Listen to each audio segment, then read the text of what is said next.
الحمد للہ رب العالمین الصلاۃ والسلام علی خاتم النبیین وعلی آلہ وصحبہ اجمعین اما بعد فاعوذ باللہ من الشیطان الرجیم بسم اللہ الرحمن الرحیم قال اللہ تعالی فی سورۃ البقرہ الذین ينقضون عہد اللہ من بعد میثاقہ ويقطعون ما امر اللہ به ان یوصل ويفسدون فی الارض اولئک هم الخاسرون۔ ترجمہ: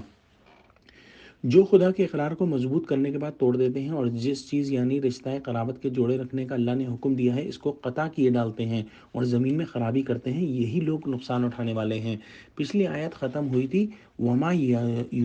یضل به الا الفاسقین، کہ اللہ گمراہ کرتا بھی ہے تو نافرمانوں ہی کو، فاسقین کو گمراہ کرتا ہے، جو کہ منافق ہیں، جو کافر ہیں، جو نافرمان ہیں، انہی کا ذکر اس آیت میں جاری ہے کہ یہ اللہ سے کیے ہوئے عہد کو توڑ دیتے ہیں اور رحمی رشتوں کو بھی توڑ دیتے ہیں۔ اس آیت کے اندر حقوق اللہ اور حقوق العباد دونوں کو خوبصورتی سے پیش کیا گیا ہے۔ کون سا وہ عہد ہے جو فاسق اللہ سے، وہ کون سا اللہ سے کیا ہوا عہد ہے جو فاسق توڑ دیتے ہیں؟ اس بات کو سمجھنے کے لیے ہم کو سورہ اعراف کی آیت نمبر 172 پڑھنی ہوگی، جس میں اللہ سبحانہ وتعالیٰ فرماتا ہے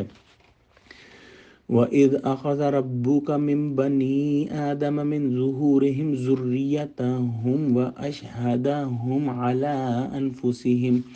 أَلَسْتُ بِرَبِّكُمْ قَالُوا بَلَىٰ شَهِدْنَا أَن تَقُولُوا يَوْمَ الْقِيَامَةِ إِنَّا كُنَّا عَنْ هَٰذَا غَافِلِينَ۔ ترجمہ: اور جب تمہارے پروردگار نے بنی آدم سے یعنی ان کی پیٹھوں سے ان کی اولاد نکالی تو ان سے خود ان کے مقابلے میں اقرار کرا لیا، یعنی ان سے پوچھا کہ کیا میں تمہارا پروردگار نہیں؟ وہ کہنے لگے کیوں نہیں، ہم گواہ ہیں کہ تو ہمارا پروردگار ہے۔ یہ اقرار اس لیے کرایا تھا کہ قیامت کے دن کہیں یوں نہ کہنے لگو کہ ہم کو تو اس کی خبر ہی نہ تھی۔ گویا جب اللہ سبحانہ و تعالیٰ نے حضرت آدم کی تخلیق کی تو بنی آدم کی پیٹھوں سے تمام انسانوں، آنے والے انسانوں کی روحوں کو نکال لیا۔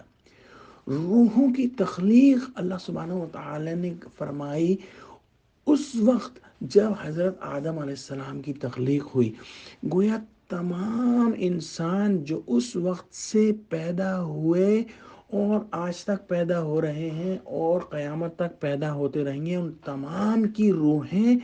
اسی وقت پیدا کی گئی تھی جب حضرت آدم کی تخلیق ہوئی تھی، اور پھر ان روحوں کو سلا دیا گیا تھا، اور پھر وہ یہ روحیں اپنے وقت آنے پر اپنی ماں کے پیٹ میں بننے والے جسم کے ساتھ مل کر ایک انسان بناتی ہیں۔ اور ہم نے اس بات کا ذکر کیا تھا کہ انسان کے دو کمپوننٹس، دو اجزاء ہیں، ایک جو زمین سے آیا ہے جو کہ جسم ہے، اور ایک جو آسمان سے آیا ہے جو روح ہے، اور یہ دونوں کمپوننٹس ملتے ہیں تو پھر انسان بنتا ہے۔ تو اللہ سبحانہ و تعالیٰ نے ان تمام روحوں سے عہد لے لیا تھا، اقرار لے لیا تھا کہ اللہ ہی ہمارا سب کا رب ہے، اور یہ چیز ہمارے دلوں کے اندر موجود ہے اور ہمیشہ رہے گی، انلیس کوئی کفر میں اتنا بڑھ جائے کہ اللہ اس کے دل پر مہر لگا دے، ورنہ یہ بات ہمیشہ دل کے اندر رہے گی۔ تو اللہ سبحانہ و تعالیٰ نے اس آیت کے اندر جو ہے اس عہد کا ذکر کیا ہے۔ اس کے بعد اللہ نے فرمایا جو رشتہ قرابت کے جوڑے رکھنے کا اللہ نے حکم دیا ہے اس کو توڑ دیتے ہیں۔ گویا جو فاسق ہیں وہ نہ صرف اللہ سے عہد کو توڑتے ہیں بلکہ رحمی رشتوں کو بھی توڑتے ہیں اور زمین میں خرابی کرتے ہیں، اور یہی لوگ نقصان اٹھانے والے ہیں، یہی لوگ فاسق ہیں، یہی منافق اور کافر لوگ ہیں۔ تو اللہ سبحانہ و تعالیٰ سے ہم نے جو عہد کیا ہے وہ ہمارے دل کے اندر ہے، اگر بشرطے کہ انسان کی فطرت سلیم ہو اور اس کی عقل باقی ہو، تو ہر انسان کے دل میں اللہ سبحانہ و تعالیٰ کی معرفت ہے اور اللہ سبحانہ و تعالیٰ کی محبت ہے اور اللہ سبحانہ و تعالیٰ کی ذات کا یقین ہے۔ وآخر دعوانا عن الحمد للہ رب العالمین، والسلام علیکم ورحمۃ اللہ وبرکاتہ۔